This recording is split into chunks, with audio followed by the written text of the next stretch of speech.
part en voyage scolaire pour pouvoir travailler sur l'environnement, sur les objets recyclables. On va partir dans le château de Kersaillon en Bretagne.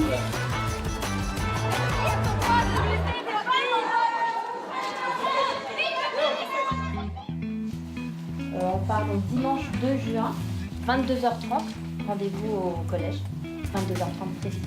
Nous partons à Roscoff avec 6 enseignants. On a 2 classes de 6e et 12 élèves du lycée qui partiront sur ce séjour. Donc en tout, 62 élèves. Il y a un grand jardin avec une vue sur la mer.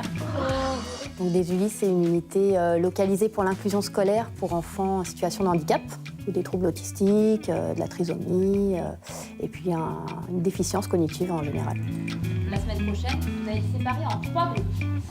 Et toute la semaine, vous allez garder votre groupe pour passer sur les différentes activités. L'idée est partie d'un séjour alliant les sciences et l'EPS. De fil en aiguille, on s'est axé essentiellement sur le développement durable et l'astronomie. On va faire des choses dans le milieu marin, des cours d'astronomie et tout ça.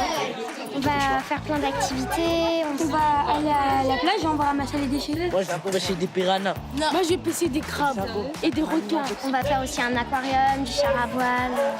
Est-ce que vous avez des questions encore? Oui. Est-ce qu'on amène nos clés de cours? Le car, il nous dépose juste devant le château. Après avoir pris la douche, on remet les vêtements qu'on a mis pendant la journée ou on se met en pyjama? Le but aussi est de leur donner de l'autonomie, puisqu'ils vont vivre sans leurs parents pendant une semaine, donc ensemble. Ça fait un peu peur, hein, les élèves du lycée, parce que je pense qu'on a l'image de l'enfant autiste qui va faire une crise ou autre.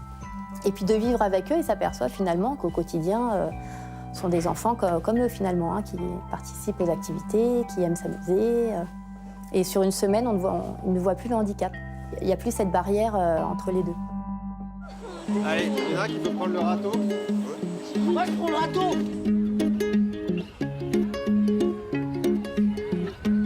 Vous tendez votre main là, Samuel va vous mettre des graines dans la main. Et après, on mettra tous dans le petit parterre là, d'accord? Comme ça, on va faire la jachafferie qu'on a vue tout à l'heure.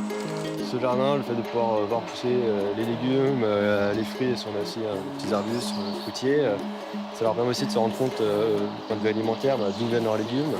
Quand on aborde ça en cours, des fois, on parle du fraisier, eux, ils ont en tête que le gâteau. Donc, du coup, là, ça permet vraiment de restituer les choses. Ce sera les acteurs de demain. Donc, du coup, c'est vrai que c'est important qu'eux soient sensibilisés à cette problématique de plus en plus présente dans notre actualité.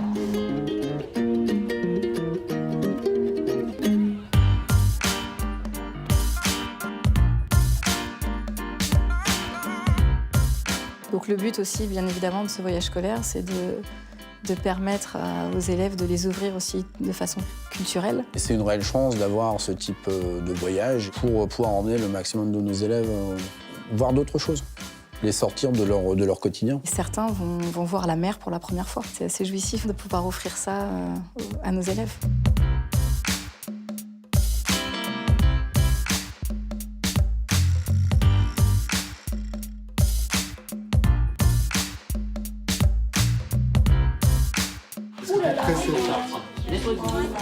Pas trop, parce que ça va être la fin de l'année.